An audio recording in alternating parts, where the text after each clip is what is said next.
Now, just before I came here, I had a call from Cochin, that is the southern city of Kerala, and the gentleman there was again a foreign national, a single parent, and he was very frantically calling me, and he was asking me whether I would get FRRO clearance from the Cochin, and he said I had gone there and I could not convince the fellow that this is a surrogacy process.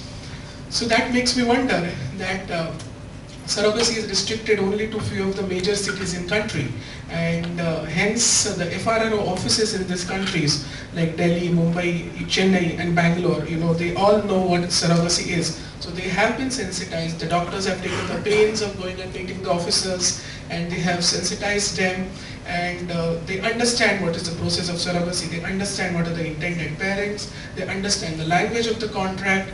But there are still some cities who are new to surrogacy. India is a very big country, and it has got vast resources, and hence there are small cities which have excellent medical facilities as well. But unfortunately, the government support does not come in these cities because it is still restricted to the major metros.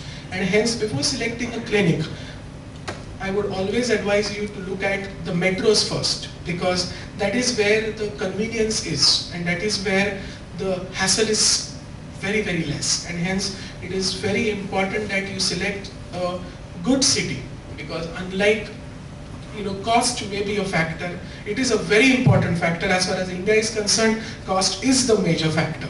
But within India, I would suggest don't go too much to the tier 2 or tier 3 cities, because there still the surrogacy process is yet to trickle down. It's a very small percentage of doctors and clinics who do surrogacy in these cities. So hence it is very important for you to understand this. Now, just a small thing that I just wanted to tell you. Now, the red tapes and bureaucracy in India is negligible as far as surrogacy is concerned, and that shall remain till the time the new ART bill comes into force. Now, this is a window of opportunity, because yesterday someone mentioned that the bill is going to come tomorrow. I doubt that. The bill is not going to come for another year or so, because the government is too busy in sorting out its political problems. The coalition government, so they have coalition compulsions, and hence the parliament doesn't function exactly like the government wants. So hence it is very difficult for the government to present the bill.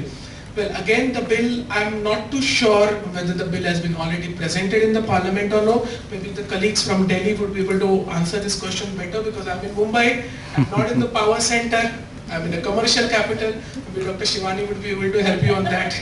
She comes from New Delhi, she's a very powerful doctor. And another, just to end this slide on, a little bit of a different note, is that I don't think so you should get scared about Indian bureaucracy anymore, because as far as medical tourism is concerned, I think so we are all welcoming everyone, and whether it's a patient from Nepal or Sri Lanka, or whether it's someone from Australia or America. And I think so Australia has been a biggest exporter of surrogacy in India, and I think so it will continue to play a very important role.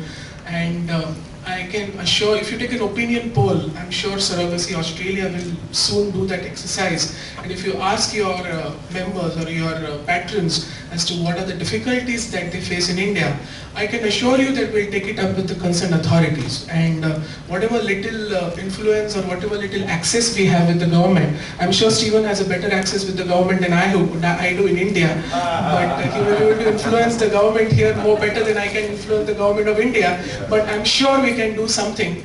So let's try and analyze. If at all you have any problems, you please let Sam know, and I think so we will be able to address that. But for last 4 years I have been working extensively in this field, and except for a couple of European clients, I have not seen any Australian getting stuck in India. I agree with my learned predecessor speakers who spoke about the problems they may face here in Australia, but I agree with them that the process of surrogacy may start in India, but it really doesn't end in India. It ends in Australia at the end of the day, because that is where you need to collaborate. That is where you need to have, and the issue of successions even is a problem in India as well for the local Indians. Okay, it's not only in Australia, but if I, as an Indian citizen, has to go for a surrogacy, that problem which you mentioned about the property or inheritance is very crucial even in India. So till such time you have a will, you're okay, but if you don't have a will, God save you. So please engage some lawyer to make a will. Now I'm going to speak very briefly. Dr. Shivani touched upon a very important point yesterday, so I'm not going to waste your time on that. But some of the reason why I want to show you this couple of slides is very important. I think so I should tell you that first rather than show you the slides. Now again, here what I mentioned about the consumers and the clinics.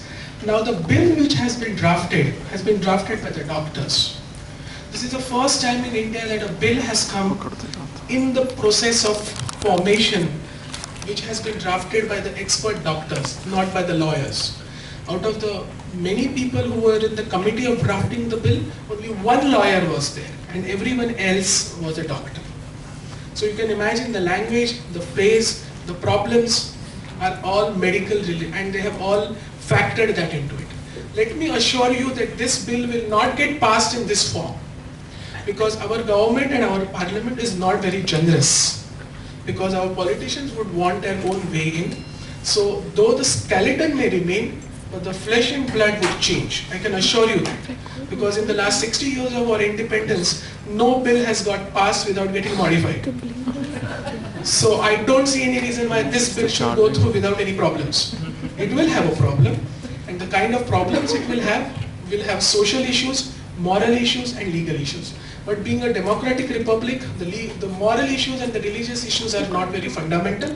It is only the existing Indian laws which would be in conflict with this bill would be taken care of.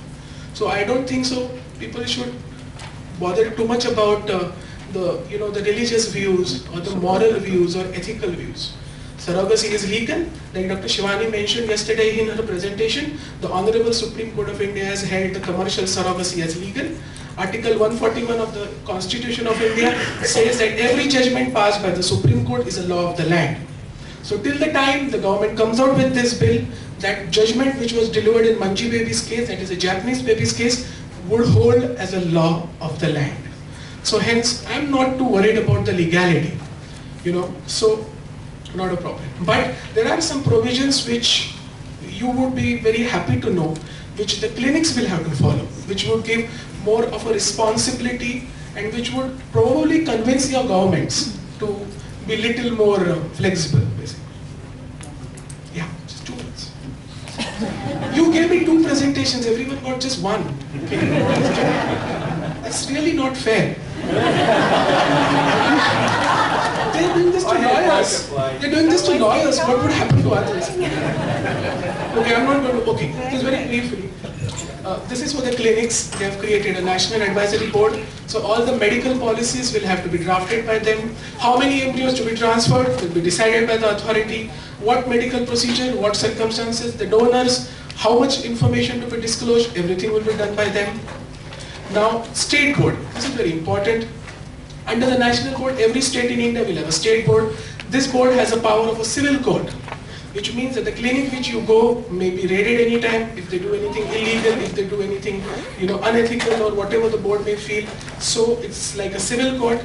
It's very important that the clinics now in India will have to follow these guidelines, which would make them more competent. That's the point that I'm trying to drive down. That with this bill in place, I think so the clinics will be more efficient, more powerful and more transparent, which should encourage you to come to India.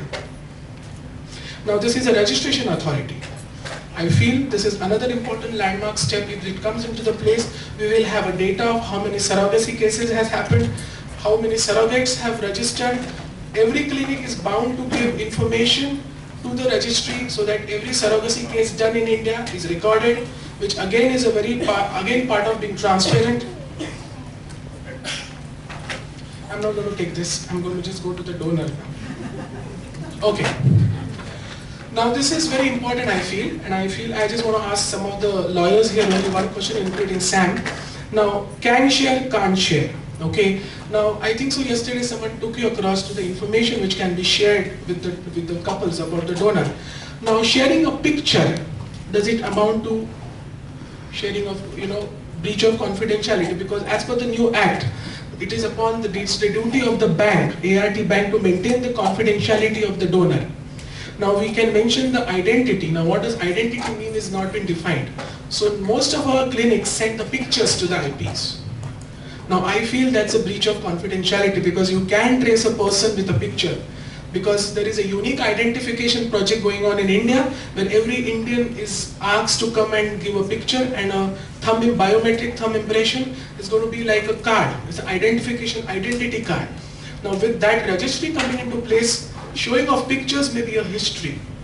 So in reality, in future, you may have to go with a donor which is an anonymous donor, which means that you may not be able to see the picture, and you may have to go by the description of the donor given by the clinic.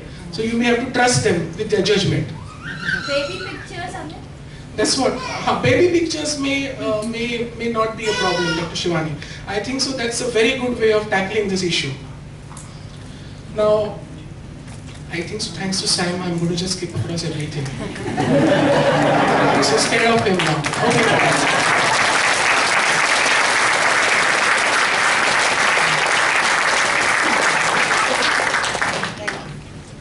I will take questions during the tea break.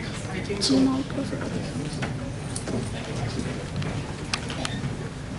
Audience एकदा दिसू Stop. करा